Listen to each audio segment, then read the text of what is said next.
आदिवासी कोळी महादेव जमातीला अनुसूचित जमातीचे दाखले मिळाला पाहिजे। सोबतच निवेदनामध्ये ज्या आम्ही विषय मांडले ते सर्व विषय शासनाच्याकडून मंजूर होऊन शासन निर्णय निर्गमित झाला पाहिजे।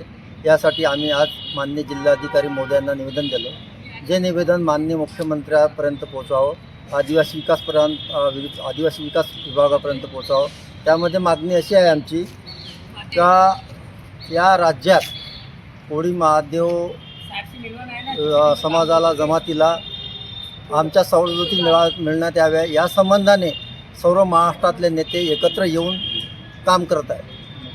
त्याच अनुषंगाने सुरवसे साहेब हे उपोषणाला बसले। 23 तारखेला त्यांनी मोर्चा काढला आणि शासनाला निवेदन दिलं।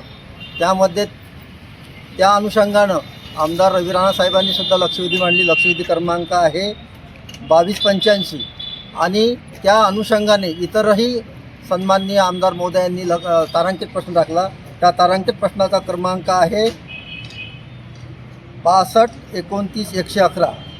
या अनुषंगाने आम्ही पूरक निवेदनाच्या अनुषंगाने आम्ही सर्व पुरावे आणि आपल्याकडे असलेले कागदपत्रे आज सन्माननीय जिल्हाधिकारी महोदयांना दिले आणि त्यामध्ये आमची अशी मागणी केली का हे पूरक निवेदन माननीय मुख्यमंत्र्यांपर्यंत पोहोचवावं।